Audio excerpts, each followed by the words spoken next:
brachial plexus. Very good. Please. Brachial plexus. And you see here supraclavicular part of brachial plexus, here infraclavicular. Here supraclavicular part, in axillary cavity, infraclavicular part. And in axillary cavity, you can see brachial plexus forms three trunks: medial trunk, lateral trunk, and posterior trunk behind axillary artery. Along medial wall of the axillary artery, medial trunk, please, medial trunk. Along lateral wall, lateral trunk, please. And on posterior side, posterior trunk. Please remember, brachial plexus gives two types of branches. First, short branches. They arise only from supraclavicular part. And second group, long branches. They arise only from infraclavicular part. You understand? Short branches arise from supraclavicular part. Long branches from infraclavicular part. Yes? I am not all about short branch. Only one branch I show for innervation of shoulder joint, capsule of the shoulder joint. Here, very good, you can see short branches during practical class once more. I show each short branch and tell about regions of innervation. Here, short branches of the brachial plexus. They innervate muscles of the shoulder girdle. Only please remember about axillary nerve is the short branch. Very good, you can see axillary nerve, salty. Auxiliary nerve innervates topography. It goes to quadrangular opening in axillary cavity. Yes? Quadrangular opening. And goes to deltoid muscle and capsule of the shoulder joint. Auxiliary nerve innervates deltoid muscle, skin in the region of this muscle, and also capsule of the shoulder joint. If skin in the region of the deltoid muscle doesn't feel, you understand inflammation of the axillary nerve. Yes? You understand this nerve innervates deltoid muscle, skin in the region of this muscle, and capsule of the shoulder joint. Next I tell about long branches. You understand? Brachial plexus forms three trunks near axillary artery: medial trunk, lateral, and posterior. Next, long branches arise from these trunks. Long branches. First I tell about lateral trunk. Lateral trunk gives one branch. Lateral trunk gives one branch. Very good here. Lateral trunk gives branch, please, very good, you can see. Musculocutaneous, no, here axillary, here, please. Number 9. Lateral musculocutaneous nerve. Musculocutaneous nerve. You understand? It arises from lateral trunk. Peculiarity. This nerve perforates coracobrachialis muscle of the arm. You understand? If you see, nerve perforates, goes through the, perforates coracobrachialis muscle, what nerve? Musculocutaneous nerve. Yes? And also, lateral root of the medial nerve, very good, you can see. Lateral root of the medial nerve also arises from lateral trunk. You understand? What long branches arise from lateral trunk? Two branches.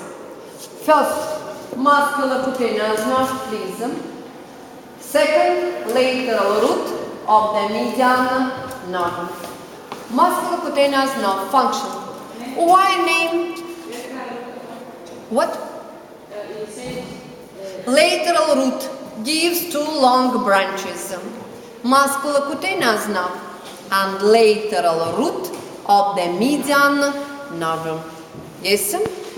Musculocutaneous nerve. Why mixed name? Why?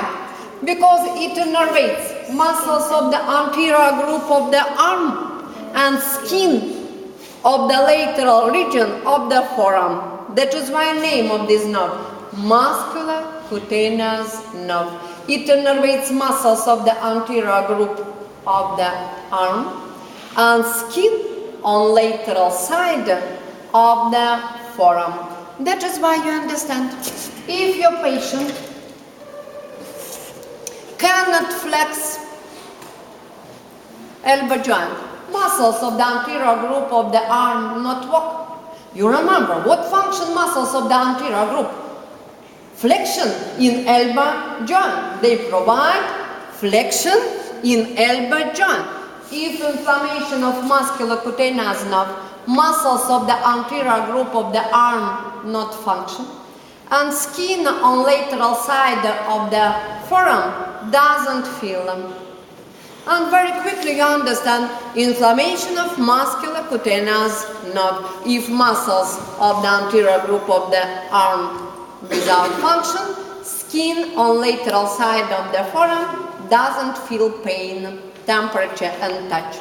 Musculocutaneous nerve. Yes? All students understand.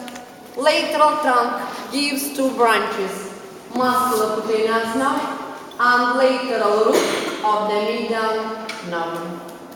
Next, medial trunk. Medial trunk gives four branches. You understand? Lateral trunk, two branches. Yes? Two. Medial trunk, four branches. What? Very good, you can see. Medial cutaneous nerve of the arm innervates skin. Why cutaneous? Because it innervates skin of the anterior and medial surface of the arm. Medial cutaneous nerve of the forearm, more long. Medial cutaneous nerve of the forearm. It innervates skin of the anterior and medial surface of the forearm.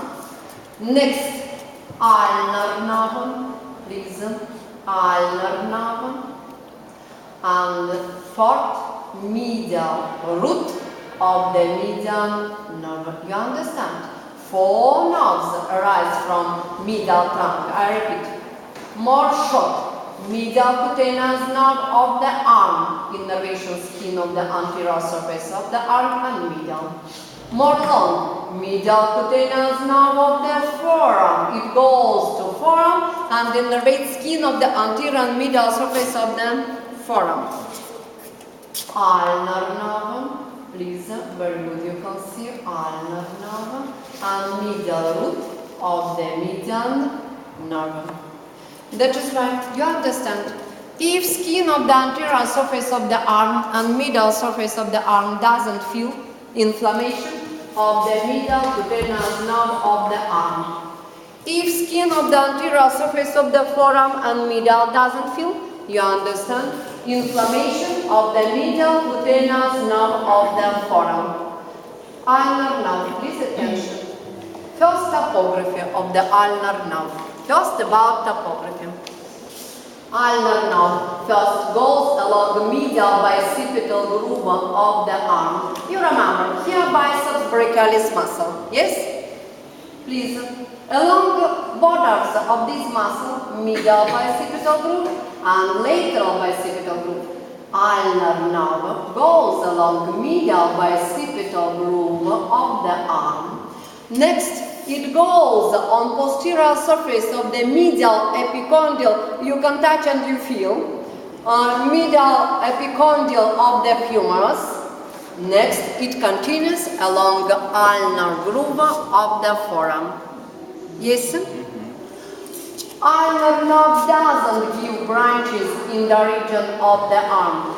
Doesn't give branches. Next, it gives articular branches to elbow joint.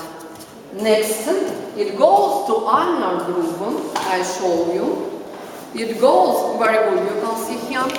Very good, you can see here.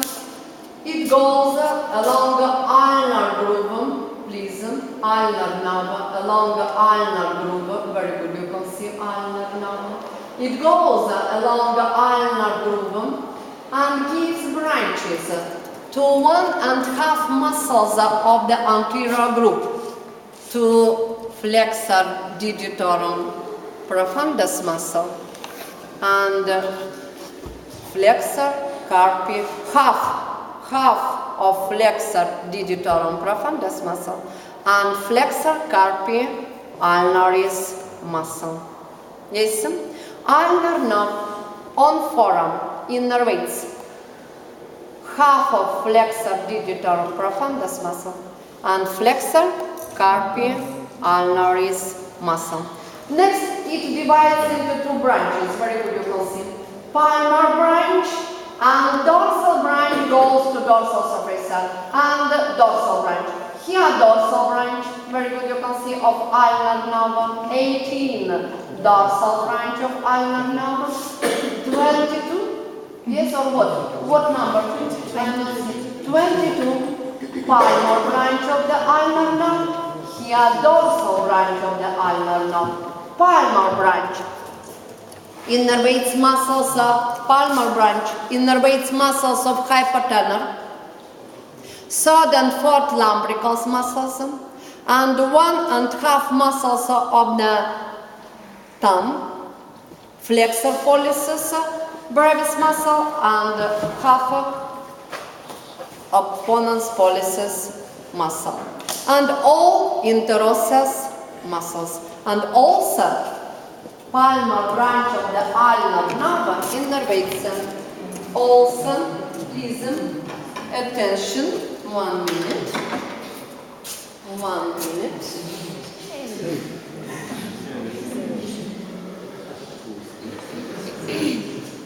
Please. Palmar surface here.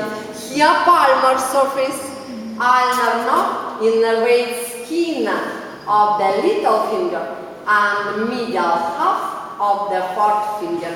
Here ulnar nerve. You understand? I repeat. Ulnar nerve in the region of the hand divides into two branches. Palmar branch and dorsal. Palmar branch innervates muscles of the hand. What? Muscles of the hypotenor, third and fourth lumbricals, all interosseous, and 1.5 muscles from thumb. And skin of the hand. What? Only skin of the palmar surface of the little finger and skin of the lateral side, of the medial side of the fourth finger. Yes? You understand? Please answer. Ulnar nerve innervates this part of the skin of the hand, little finger and medial half of the fourth finger. That is why very quickly understand. If a patient doesn't feel skin in the region of the palmar surface, here palmar, here dorsal, palmar surface of the little finger and exactly only medial half of the fourth finger doesn't feel, and skin in the region of hypotenor doesn't feel. I very quickly understand inflammation of the palmar branch of the ulnar nerve. Very quickly. Yes, palm inflammation of the palmar branch of the ulnar nerve, because ulnar nerve innervates skin of this region only of the hand. Dorsal branch. Dorsal branch, you see, goes to dorsal surface of the hand, and on dorsal surface of the hand, ulnar nerve innervates dorsal surface skin of the little finger, of the fourth finger, and half of the third finger. 2.5 fingers skin on dorsal surface. That is why very quickly understand. If skin of the little finger, fourth finger, and medial side of the third finger doesn't feel, dorsal branch of the ulnar nerve. Yes? You understand? Ulnar nerve, regions of innervation. First, capsule of the elbow joint. Next, 1.5 muscles of the anterior group of the forearm, half of flexor digitorum profundus and flexor carpi ulnaris 1. Next, on hand, palmar branch innervates muscles of hypothalamic, third and fourth and sublambrical muscles, all interosseous muscles, and 1.5 muscles of the thumb. Dorsal and skin of the palmar surface of the little finger and middle side of the forefinger. Dorsal branch innervates skin of the dorsal surface of the hand, little finger, forefinger, and middle half of the third finger. That's all about ulnar nerve. Next.